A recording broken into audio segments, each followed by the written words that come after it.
ঋতুস্রাব বন্ধ হয়েছে ভেবে সহবাস করলে পরে দেখা গেল ঋতুস্রাব বন্ধ হয়নি, এতে করণীয় কি? মহিলারা বাড়িতে সালাত পড়লে সিজদা মসজিদের সমান সওয়াব পাবে কিনা? ছোটবেলায় গুনাহ হলে কি করণীয়? বান্দার হকের গুনাহ কি তওবা করলেও মাফ হয় না?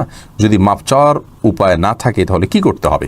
আর বিলম্ব না করে শুরু করি আপনাদের যে সমস্ত প্রশ্ন ইতিমধ্যে আমাদের কাছে এসছে সেগুলোর উত্তর দিয়ে। হামিদা আল তাহনিয়া আপনি জানতে চেয়েছেন, ঋতুস্রাব বন্ধ হয়েছে ভেবে সহবাস করলে পরে দেখা গেল ঋতুস্রাব বন্ধ হয়নি, এতে করণীয় কি? দেখুন, হামিদ আল তাহনি ঋতুস্রাব বন্ধ হয়েছে ভেবে সহবাস করেছেন, পরে যদি দেখেছেন না আসলে বন্ধ হয়নি, তাহলে সেক্ষেত্রে ইস্তেগফার করুন যে ভুল হয়ে গেছে, ইনশাআল্লাহ এর কারণে গুনাহ হবে না। কিন্তু জেনে শুনে ঋতুস্রাবের মধ্যে সহবাস হলে সেক্ষেত্রে হাদিসে রাসূল আকরাম সাল্লাল্লাহু আলাইহি ওয়াসাল্লাম শিক্ষা দিয়েছেন কিছু সাদকা করে দেওয়ার জন্য কাফারা হিসাবে। কিছু গরিব দুঃখীদেরকে যার সাধ্য অনুযায়ী, যার সাধ্য আছে অল্প তিনি অল্প 100-200 দিলেন, আর যার সাধ্য অনেক বেশি আছে তিনি বেশি দান করে দিবেন এটার জন্য। আর পরবর্তীর জন্য সাবধান হতে হবে যাতে নিজের ভুলের কারণে কোনো গুনাহে আমরা লিপ্ত না হয়ে যাই বা আমাদের দ্বারা ভুল কিছু না হয়। শারমিন আক্তার জানাচ্ছেন, মহিলারা বাড়িতে সালাত পড়লে সিজদা মসজিদের সমান সওয়াব পাবে কিনা? খুবই গুরুত্বপূর্ণ প্রশ্ন বোন শারমিন।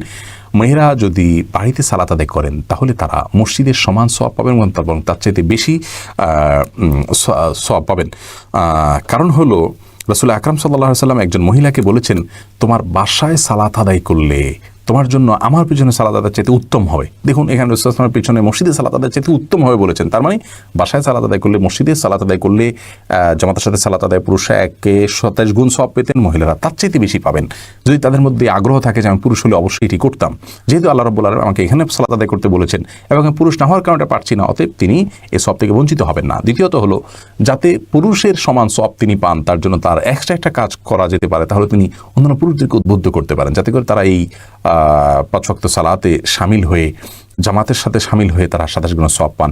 কোনো ভালো কাজের পথ কেউ দেখায় আল্লাহ তাআলা তাকেও তার সমপরিমাণ সওয়াব দান করে। অতএব এর মাধ্যমে আমাদের বোনরা এই সওয়াবের ভাগীদার হতে পারেন।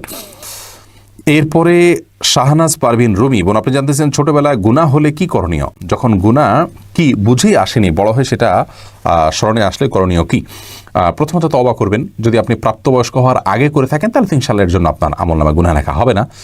কিন্তু প্রাপ্তবয়স্ক, ছোট বলতে যদি প্রাপ্তবয়স্ক হওয়ার পরপর একেবারে শুরুর দিকে আপনি করে থাকেন তাহলে সেটার জন্য আপনাকে তওবা করতে হবে খুব কায়মনোবাক্যে।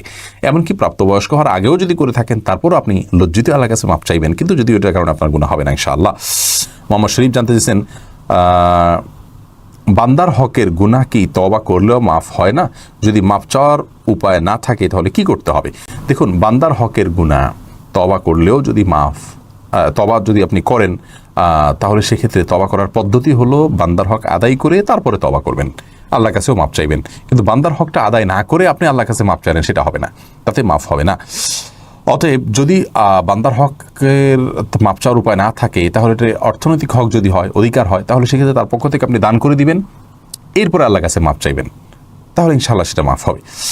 আর যদি অর্থনৈতিক অধিকার সংশ্লিষ্ট বিষয় না হয়, তার সম্মান নষ্ট করেছেন, তাকে অপমান করেছেন, তাকে গালমন্দ করেছেন, এরকম কিছু হয়, তাহলে সেক্ষেত্রে তো আপনার হাতে নেই, তাকে যেহেতু পাওয়া যাচ্ছে না, অতএব তার পক্ষ থেকে আল্লাহর কাছে ক্ষমা চাইবেন এবং আপনার নিজের জন্য এই অপরাধের জন্য আল্লাহর কাছে ক্ষমা চাইবেন। ইনশাআল্লাহ আল্লাহকে সন্তুষ্ট করার কাজগুলো বেশি বেশি করলে আল্লাহ তাআলা তাকে আপনার প্রতি সন্তুষ্ট করে দেবেন। কিয়ামতের ময়দানে বিভিন্ন হাদিসে এটি বোঝা যায়।